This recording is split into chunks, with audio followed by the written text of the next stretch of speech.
മുതലാളി ഒരിക്കലും അങ്ങനെ പറയാൻ പാടില്ലായിരുന്നു. വണ്ടി ആകുമ്പോ തട്ടിയെന്നൊരു മുട്ടിയെന്നൊരു ആക്സിലോടെയും ഗീർ പഞ്ചറാവും, ടയർ സ്ലിപ്പാവും, എന്തിന് അടിച്ചിരിക്കും പെട്രോൾ വരെ തീർന്നു പോകും. നിന്നോട് പല പ്രാവശ്യം പറഞ്ഞിട്ടില്ലേ ലോങ് ട്രിപ്പിന് ശീലോ കാർ എടുത്താൽ മതിയെന്ന്? അല്ലേ തന്നെ എന്തിനാ Tata Sumo, estate, Sierra, Benz, Contessa, Mahindra ഇതിലേതെങ്കിലും ഒരെണ്ണം എടുത്തിട്ട് നീ കുഴപ്പം വരികയായിരുന്നു? സാർ ഇതൊന്ന് കേൾക്കണം. ഞാനും മുതലാളും കൂടി രാവിലെ ഒരു പെണ്ണ് കാണാൻ പോയതാ. പെണ്ണ് കണ്ടിട്ട് പെണ്ണിനെ പിടിക്കാതെ ഇവിടെ എത്തിയ മുതലാളി ഈ വീട്ടിലെ പെണ്ണിനെ ഒരു ചീത്തം കേട്ടു. അതിന് എന്റെ മേത്ത് കുതിരയിട്ടെന്ന് കാര്യം. നിങ്ങൾ ഇതിലൂടെ എങ്ങോട്ട് പോണത്? ഹൈവേയിലോട്ട്. ഇതിലെ പോയാൽ 5 കിലോമീറ്റർ കുറവുണ്ടെന്ന് പറഞ്ഞ ഈ തെണ്ടി വണ്ടി കൊണ്ട് ഇങ്ങോട്ട് വന്നത്. പേര് എസ്റ്റീം. എസ്റ്റീമിന്റെ അച്ഛൻ? എന്റെ പേരല്ല എസ്റ്റീം, എന്റെ പേര് കണ്ണൻ. കണ്ണ എവിടുന്ന് വരുന്നത്? മാട്ടുപ്പെട്ടി. കണ്ണന്റെ അച്ഛൻ? മാട്ടുപ്പെട്ടി. മാട്ടുപ്പെട്ടി മഹാദേവൻ. മാട്ടുപ്പെട്ടി മഹാദേവൻ? അതെ. സാർ അറിയോ അദ്ദേഹത്തെ? നേരിട്ട് അറിഞ്ഞുകൂടാ, പക്ഷെ ഒരുപാട് കേട്ടിട്ടുണ്ട് കേട്ടാ. ആശ്വാസമായി. നീ എന്തിട്ട് നോക്കി നിൽക്കണത്? ഉടനെ പോയി വണ്ടി ശരിയാക്കണേ. മോനെ കണ്ട മോൻ വീട്ടിലോട്ട് വരി. വണ്ടി ശരിയാവണത് വരെ നമുക്ക് അവിടെ പോയി റെസ്റ്റ് എടുക്കാം. കുസലാപ്പി, നീ എന്നെ രക്ഷിച്ചു. നിനക്ക് ഇത്രയും ബുദ്ധിയുണ്ടെന്നുള്ള കാര്യം എനിക്ക് ഇപ്പോഴാണ് മനസ്സിലായത്. ഇപ്പോഴും മനസ്സിലായല്ലോ. നീ ഒരു കാര്യം ചെയ്യും, നീ ഇപ്പൊ വണ്ടി എന്നാക്കിട്ടോ. ഇനിയുള്ള എല്ലാ കാര്യങ്ങളും ഞാൻ ഏറ്റു. ഓക്കെ. നീ ഇവിടെ മുഖം വീർപ്പിച്ചിരിക്കാതെ പാട്ടൊക്കെ പിന്നെയും പാടാവില്ലേ? എന്നെ ഇൻസൾട്ട് ചെയ്തന്നെ എന്തിനാ വീട്ടിൽ കയറ്റിയിരുത്തിരിക്കണേ? നീ വേണ്ടാത്ത വർത്താനം പറഞ്ഞു ഉള്ളം കയ്യിലോട്ട് വന്ന മഹാലക്ഷ്മി തട്ടിക്കളയല്ലേ. ഇടിയവ ആരാന്നറിയാവോ? മാട്ടുപ്പെട്ടി മഹാദേവന്റെ മോൻ കണ്ണേ. നിന്നെ ലവന് ഇഷ്ടപ്പെട്ട നിന്റെ ചുക്രം തെളിഞ്ഞു. ഇവക്ക് ഇതെങ്ങനെ പറഞ്ഞു കൊടുക്കണം? എടി ചാന്ത ഒന്ന് പറഞ്ഞു കൊടുടി. ഞാൻ വിളിക്കുമ്പോ നീ ഒന്ന് അണിഞ്ഞു വരണം കേട്ടാ. വരണം മോളെ. അച്ഛൻ പോട്ടാ. 2 ദിവസമോ? പറ്റില്ല. കാർ നന്നായി കിട്ടാൻ താമസിക്കുമെങ്കിൽ പുതിയ ഒരെണ്ണം വാങ്ങിച്ചോണ്ടോ. ഇങ്ങോട്ടൊന്നും പറയണ്ട, ഞാൻ പറയുന്ന അങ്ങോട്ട് അനുസരിച്ചോണ്ടാ മതി. എന്തിനാണ് ഇപ്പൊ പുതിയ കാർ? കാർ നന്നായി കിട്ടാൻ താമസിക്കുമെന്ന്. പാർട്സ് കിട്ടാലത്രേ. അപ്പോഴത് കിട്ടിയതിന് ശേഷമേ പോകൂ. അതുവരെ ഞാൻ എവിടെ താമസിക്കും? ഇവിടെ വലിയ ഹോട്ടലൊന്നും ഇല്ലല്ലോ അപ്പി. 2 ദിവസത്തേക്ക് എന്നല്ലേ ഇവിടെ അഡ്ജസ്റ്റ് ചെയ്തു. നിങ്ങൾക്ക് ബുദ്ധിമുട്ടാവില്ലല്ലോ. പാർവതി മോളെ, ആ കുട്ടിയോട് ചോദിക്കണം. അവിടെ കോളേജിൽ എന്തോ പരിപാടിക്ക് പാടാൻ പോയതാണ്. അത് മുടങ്ങിയതിൽ അവൾക്ക് ഭയങ്കര ദേഷ്യം. പാർവതി മോളെ. കലാകാരിയാണല്ലേ? വാ. എന്നാൽ ആ കുട്ടിയോട് എനിക്ക് മാപ്പ് പറഞ്ഞേ പറ്റൂ. ഈ കലാകാരന്മാരെയും കലാകാരികളെയും എനിക്ക് എന്ത് ഇഷ്ടമാണെന്നോ. ഞാൻ കാരണം പാടാൻ കഴിയാത്തതിൽ കുട്ടിക്ക് എന്നോട് വെറുപ്പുണ്ടോ? വെറുക്കണം. വെറുത്തില്ലെങ്കിൽ അതിശയുള്ളൂ. പെണ്ണുങ്ങളോട് അധികം ഇടപെടുകയും ശീലമില്ലാത്തതുകൊണ്ടായിരിക്കാം എനിക്ക് കുട്ടിയോട് അങ്ങനെ പെരുമാറേണ്ടി വന്നത്. എന്റെ 16-ാമത്തെ വയസ്സിൽ ഈ തലയിൽ ഭാരം കയറ്റി തുടങ്ങിയതാ. അതെ, കോടികളുടെ ഭാരം. ഈ ബിസിനസ്, കാശ്, കണക്ക് മടുത്തു. നിലം തൊടാത്ത യാത്രകൾ. America, London, Japan, India, Kerala, Viyyur, Kannur, Poojappura, Palayam, Statue, Pettah, Thiruvananthapuram, അങ്ങനെ എത്ര രാജ്യങ്ങൾ. സ്നേഹം എന്താണെന്ന് ഞാൻ അറിഞ്ഞിട്ടില്ല. കോടികൾ മാത്രം സമ്പാദിക്കുന്നതിൽ ശ്രദ്ധിക്കുന്ന അച്ഛൻ, ക്ലബും സൗന്ദര്യ മത്സരങ്ങളുമായി കറങ്ങി നടക്കുന്ന അമ്മ, സ്നേഹം കിട്ടാതെ തൂങ്ങി മരിച്ച ഒരു പെങ്ങൾ. ഇതിനിടയിൽ എനിക്ക് എവിടുന്ന് സ്നേഹം കിട്ടാൻ? അയ്യോ പാവം. അച്ഛാ, അമ്മേ, ഈ വീട്ടിൽ വന്നപ്പോഴാണ് സ്നേഹമുള്ള, സംസ്കാരമുള്ള ഒരു കുടുംബത്തെ ഞാൻ കണ്ടത്. അച്ഛൻ എനിക്ക് വേണ്ടി 50 കോടി രൂപയുടെ സ്വത്തുള്ള പെണ്ണിനെ ആലോചിച്ച് വെച്ചിരിക്കുക. എനിക്കെന്തിനാ കോടികൾ? പറയൂ, ഈ സ്നേഹത്തിന്റെ മുന്നിൽ കോടികൾക്ക് എന്താണ് വില? That is nothing of the. കുട്ടി, വേദനിക്കുന്ന ഒരു കോടീശ്വരനാണ് ഞാൻ. വിഷമിക്കരുത്. ഒരു പെണ്ണിന്റെയും വിഷമം കാണുന്നത് എനിക്കിഷ്ടമല്ല, പ്രത്യേകിച്ച് കുട്ടിയുടെ. ലവം വീഴുന്നെന്ന് തോന്നുന്നു. ഞാനൊരു കലാകാരനാണ് കേട്ടോ. കോളേജിൽ പഠിച്ചോണ്ടിരുന്നപ്പോ പ്രച്ഛന്ന വേഷ മത്സരത്തിന് എനിക്ക് 3 അവാർഡ് കിട്ടിയിട്ടുണ്ട്. എന്തരായിരുന്നു വേഷം? ചുമട്ടുകാരൻ. ആ വേഷത്തിൽ എന്നെ കണ്ടിട്ടില്ലല്ലോ. ഒന്ന് കാണണം, ഒറിജിനൽ ആണെന്നേ തോന്നുന്നു. അല്ല, ഞാൻ കാണിച്ചുതരാം. എന്നോടുള്ള വെറുപ്പ് അല്പമെങ്കിലും കുറഞ്ഞോ? നമുക്ക് പാടാനുള്ള അവസരം ഇനിയും ഉണ്ടാവും. അവരെന്തൊരു വേണോ പറയട്ടെ, നമുക്ക് അകത്തോട്ട് പോവാം. വാ.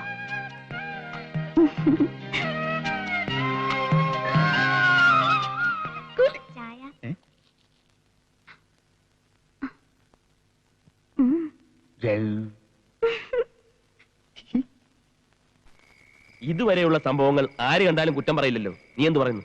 100-ൽ 100 മാർക്ക് തരാനുള്ള വകുപ്പൊന്നും നീ ഇതുവരെ കാണിച്ചിട്ടില്ല. പിന്നെ സഹജമായ മണ്ടത്തരങ്ങൾ ജന്മനാല നിന്റെ കൂടെ തന്നെ ഉണ്ടല്ലോ. ജാത്യാലുള്ള തൂത്താ പോവില്ല. ഇനിയിപ്പോ ഞാൻ എന്താ ചെയ്യേണ്ടത്? പെണ്ണ് വീണിട്ടുണ്ട്. അത് നിന്റെ കഴിവുകൊണ്ടൊന്നല്ല, അവളുടെ കഴിവുകേട് കൊണ്ട്. എന്നാലും പ്രേമത്തിനൊരു പിരിമുറുക്കം വരുന്നില്ല. എന്താ ചെയ്യുക?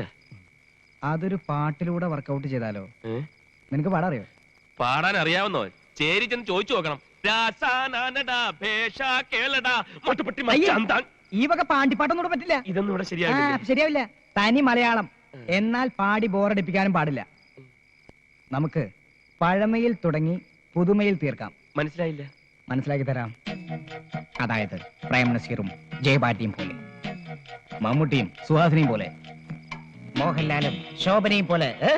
അയ്യോ, എന്തിന് കുഞ്ചാക്കോ ബോബനും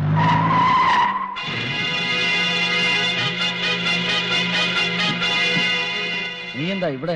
നീയോ? നിങ്ങൾ കാട് തെറ്റി. നിങ്ങൾ ഉദ്ദേശിക്കുന്ന ആളല്ല ഞാൻ. ഞാൻ പെട്ടെന്ന് തെറ്റിദ്ധരിച്ചു. ഇതുപോലൊരുത്ത മാട്ടുപ്പെട്ടി മാർക്കറ്റിലുണ്ട്. കുറച്ചാളായിട്ട് അവനെ കാണാനുമില്ല. അത് ഞാനല്ല. പിന്നെന്താ ഒരു ചമ്മൽ മുഖത്ത്? അതെന്റെ ഒരു ശീലമാ. പരിചയമില്ലാത്തവരെ പെട്ടെന്ന് കണ്ട ഒരു ചമ്മല് വരും. അതൊരു നല്ല ശീലമല്ല.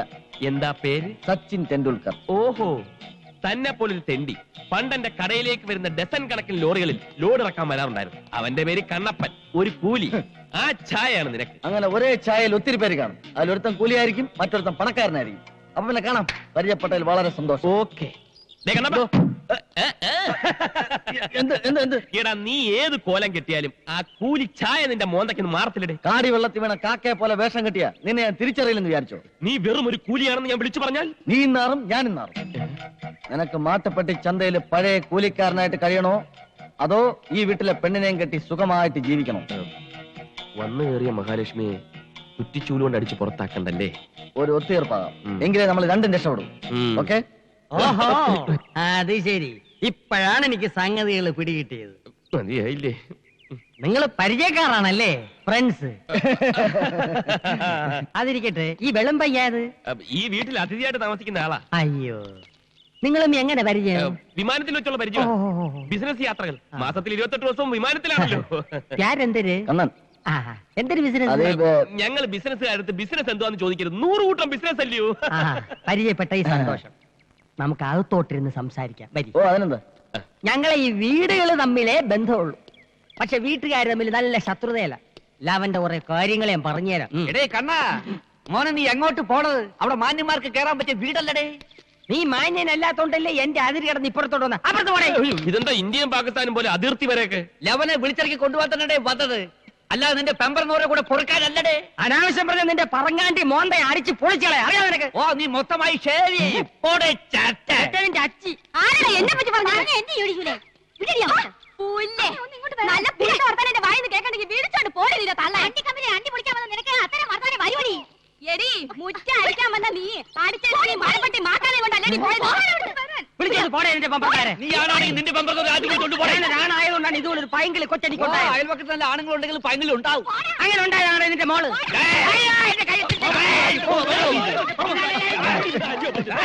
ഇത്തരം മാറിയ ചെറ്റ വർത്താനം ചന്ത പോലും ഞാൻ കേട്ടിട്ടില്ല. ഇതിനേക്ക് അപേക്ഷിച്ച് കൂലീസ് എന്ത് ഡീസന്റ് ഇല്ലടേ. പിന്നല്ലാതെ എവിടുന്ന് കിട്ടിയടേ യവനെ? ഊരും പേരും അറിയാത്ത യവനെ മോളുടെ കൂടെ പൊറുപ്പിച്ചില്ലേ? ആര് പറഞ്ഞടാ അവന് ഊരും പേരും ഇല്ലെന്ന്? നിനക്കൊന്നും സ്വപ്നത്തിൽ പോലും ചിന്തിക്കാൻ പറ്റാത്ത കോടീശ്വരനാണ് ഇവൻ. അറിയാം? അതിനേക്കാൾ വലിയ കോടീശ്വരനാണ് യവൻ. പച്ചവന്. നീ പോടാ മറച്ചവനെ. ഇവൻ ആരാണെന്ന് എനിക്കറിയാം. ഇവനാണ്